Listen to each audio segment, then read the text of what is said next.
সালামু আলাইকুম সবাইকে, welcome to your adventure again. দিনটি ছিল 31 আগস্ট 2025। সেদিন সকাল 11টায় আমার ফ্লাইট ছিল ঢাকা থেকে বুদাপেস্টের।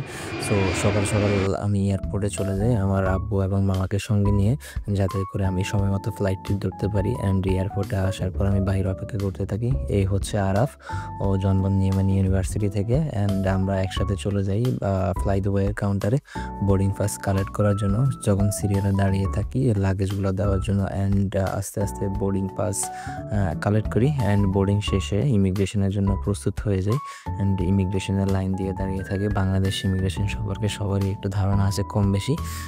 গাইজ, এই মুহূর্তে আমরা ইমিগ্রেশন কমপ্লিট করলাম। অ্যান্ড এই মুহূর্তে চেষ্টা করতেছি এই বিমান বাংলাদেশ এয়ারপোর্টে যে বিএপি লাউঞ্জ আছে, লাউঞ্জে যাওয়ার।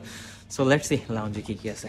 এ হচ্ছে এমটিবির বাফেট লাউঞ্জ। আপনার কাছে যদি এমটিবি ক্রেডিট কার্ড হোল্ডার হয়ে থাকেন, তাহলে আপনি বাংলাদেশ এয়ারপোর্টে এই লাউঞ্জের বাফেট সুবিধাটি উপভোগ করতে পারবেন।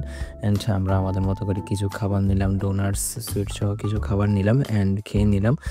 খাওয়া দাওয়া শেষ করে আমি আরাফ বসে বসে গল্প করলাম। অ্যান্ড এর পরবর্তীতে আমরা চলে যাই আমাদের আবার ফাইনাল বোর্ডিংয়ের জন্য অ্যান্ড বোর্ডিং চেক আউটের জন্য।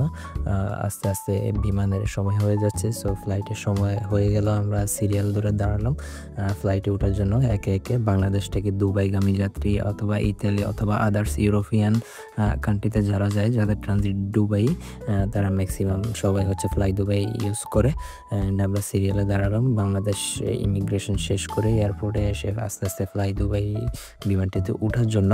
অ্যান্ড এখানে আমাদের সাথে আরও অনেকে ছিল যারা বিভিন্ন ইউনিভার্সিটি, যেমন university of Pecs, Debrecen, university of গেওরার।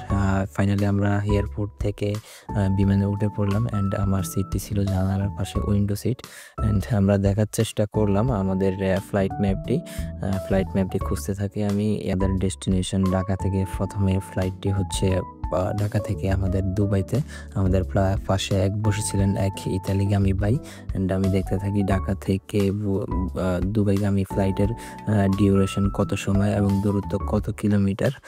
Bangladesh Hazrat Shahjalal আন্তর্জাতিক এয়ারপোর্ট থেকে দুবাই আন্তর্জাতিক এয়ারপোর্টে যেতে আমাদের সময় লেগেছে মোটামুটি 5 ঘন্টারও বেশি সময়। অনেকটুকু দূরত্ব আমরা ফ্লাইটে কাটালাম এবং আস্তে আস্তে ধীরে ধীরে আমাদের ফ্লাইটটি বের হতে শুরু করে। ট্যাক্সিওয়ে দিয়ে রানওয়ের দিকে এগোতে শুরু করে।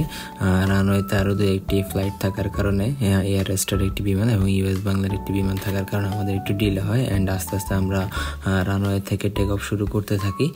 ধীরে ধীরে আমরা আকাশের উপরে উঠে যাই। অলমোস্ট 9000 ফিট উচ্চতা দিয়ে আমরা সর্বপ্রথম চলতে শুরু করি। এবং ফ্লাই দুবাইয়ের প্রথম যে মিলটি সেটি আমাদের সামনে পরিবেশন করা হয়। এটি ছিল বিরিয়ানি টাইপ একটি খাবার।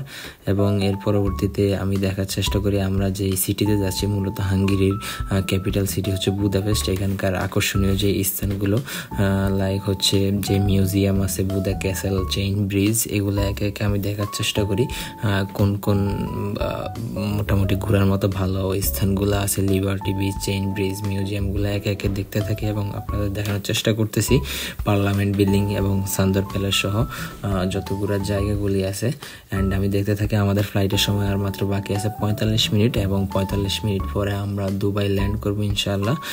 দুবাই এয়ারপোর্টে এখন এই মুহূর্তে আমরা আছি ওমানে।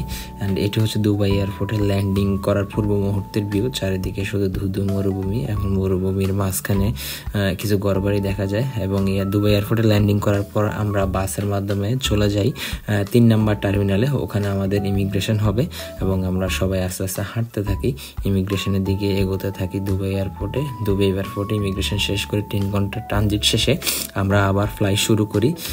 রানওয়ে থেকে আস্তে আস্তে আমরা উপরের দিকে উঠতে শুরু করি।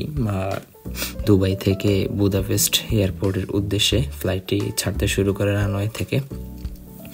এবং আমার সিটটি আবারও উইন্ডো সিট, যেটি আমি আগে বুক করে নিয়েছিলাম। বুক করার সময় উইন্ডো সিট এক্সট্রা পেমেন্ট দিয়ে নিয়েছিলাম, যেটি 40 কেজি ব্যাগেজের সাথে আমাকে সেই সুবিধাটি দেওয়া হয়েছিল সিট চুজ করার। এবং আমি আবার দেখার চেষ্টা করি দুবাই থেকে আমাদের বুদাপেস্টে যেতে কত সময় লাগবে। সেখানে অলমোস্ট 5 ঘন্টা 17 মিনিটের একটি ফ্লাইট, যেটি আস্তে আস্তে আমরা আকাশের দিকে উঠতে শুরু করি। এটিও অলমোস্ট 6 থেকে 9000 ফিট উচ্চতা দিয়ে সর্বপ্রথম ফ্লাইং শুরু করে। এটি হচ্ছে দুবাই এয়ারপোর্ট শহরের উপর থেকে ভিউ এবং দুবাই সিটির একটা ওভারঅল ভিউ দেখানোর চেষ্টা করলাম আপনাদেরকে। আমাদের 5 ঘন্টা 17 মিনিটের একটি ফ্লাইট। আমরা ম্যাপে দেখার চেষ্টা করতেছি আমরা দুবাই থেকে বুদাপেস্টের উদ্দেশ্যে রওনা দিলাম এবং এখানে আমাদের যে মিল পরিবেশন করা হলো সেটি ছিল গুলুস এবং একটি ডেজার্ট দেওয়া হলো, যে ডেজার্টটি ছিল খুবই আকর্ষণীয়, সেটি আপনারা দেখতে পাচ্ছেন। ফ্লাইটের মাঝখানে আমি আবার একটু চা বানানোর চেষ্টা করলাম, যেটা ফ্লাইট অ্যাটেন্ডেন্সের কাছ থেকে তা কমপ্লিমেন্টারি সবাইকে দেওয়া হয়েছিল, কেউ চা কেউ কফি, যে যার ইচ্ছা মতো। যেহেতু আমি চা লাভার অবশ্যই আমি চাটি নিয়েছি এবং বানানোর চেষ্টা করছি নিজে নিজে। এবং চায়ের রিভিউটি খারাপ না, মোটামুটি ভালোই ছিল। এবং হঠাৎ মাঝ আকাশের ঠান্ডা রিং দেখা যায়, এয়ার টার্বুলেন্স। এবং পরবর্তীতে দেখতে দেখতে আমরা বুদাপেস্ট এয়ারপোর্টে ল্যান্ড করি এবং আমরা একটু উবার ট্যাক্সি ভাড়া করে আমাদের সিইউ যে ডর্ম, যেটি কেরিফেসি উথ 87 অবস্থিত, আমরা 3 জন মিলে আমরা ব্যাচমেট সবাই যেতে থাকি একটি উবার ভাড়া করে। মোটামুটি বর্তমানে হাঙ্গেরি যে ওয়েদার, ঠান্ডা ঠান্ডা একটা ভাব আছে রাতের বেলায়, যদিও দিনের বেলায় প্রচুর গরম। আমরা আস্তে আস্তে যেতে থাকি এয়ারপোর্ট থেকে ডর্মের দূরত্ব, যেটা বুদাপেস্ট মেট্রোপলিটন ইউনিভার্সিটির অফিসিয়াল ডর্ম, তার দূরত্ব 25 কিলোমিটার। উবারে যাওয়া ভাড়া অলমোস্ট 11,000 ফরেন্টের মতো নিয়েছে আমাদের কাছ থেকে। ধন্যবাদ সবাইকে।